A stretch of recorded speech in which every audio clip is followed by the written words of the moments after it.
today's burps, we're going to cover Chaturanga. You see Chaturangas everywhere in vinyasa unless the instructor purposely takes out Chaturangas in their sequence. It's sort of like a yogi push-up. So the main priorities are 1, upper body strength, and 2, core. If you're missing one or the other, or both, you'll end up most likely dumping into your low back. And since you do a lot of Chaturangas in vinyasa, every single time you dump into your back, it can potentially create an injury, and it's just not healthy for your spine. So we're gonna cover some drills to help us get into a full Chaturanga. The first one we're doing is a modified Chaturanga on your knees. Come into plank. Hands are shoulder width apart. Push the mat around your upper back, knit your ribs and your hips together. So you create a straight line from your shoulders to your feet and engage your core. Just PSA, I have a spinal cord injury, so I'm physically unable to flatten my back a lot of the times. So if it's arched slightly, please use your imagination and pretend it's flat. Rock forward. So your shoulders are past your wrists. Lower your knees, maintain the straight line. Then as you exhale, lower your chest halfway. Then push up, and that's the modified Chaturanga. You can take this anytime you take a Chaturanga in class. When I was started, I was really weak, so I did 2 modified Chaturangas every single time the teacher called for vinyasa. I like to travel and I don't like checking in my bag, so my carry-on is usually on the heavier side. So every time we did Chaturanga, I would imagine the feeling that I might get once I successfully put my carry-on on the overhead bin without struggling or without accidentally pulling anything. And so think about what could help us, think about what you would really want to do if you had more upper body strength, and try to use that as motivation. The next drill is figuring out what it means to lower halfway. It might not,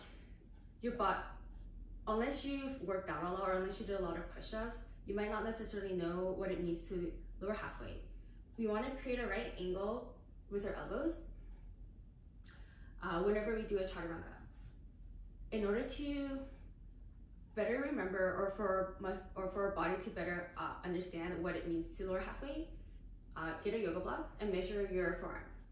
So for me, my yoga block is exactly the same length as my forearm. So I'm gonna put my yoga block on the second height, which is about 3 to 4 inches shorter than my forearm. I'm gonna place it where my chest would be if I lower down into a Chaturanga. Come back into a plank. Rock forward, lower your knees, lower your chest halfway, then push up. If my chest actually touched the yoga block, then I'm definitely not in a 90-degree angle. So this is a proxy for how low you should go. The next drill we're gonna do are Chaturanga negatives. You can do this on your knees or on your toes. Come down to belly down Shavasana. Have your hand underneath your elbow as if you were doing a Chaturanga, but you're not. Tuck your toes if you're taking a full Chaturanga. Exhale your air out. Pull your navel to your spine to engage your core first, and then push up.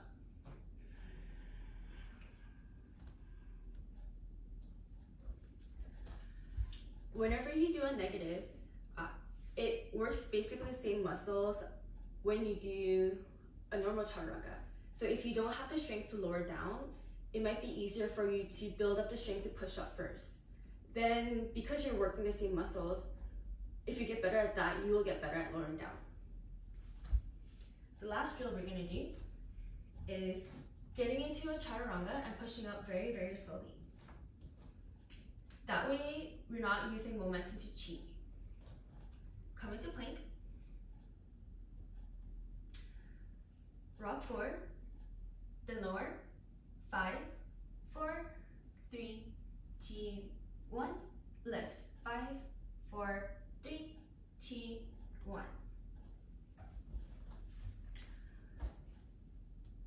as I said, there's no momentum if you take it really slowly. So that'll also help you build your strength for your chaturanga. Thank you for watching.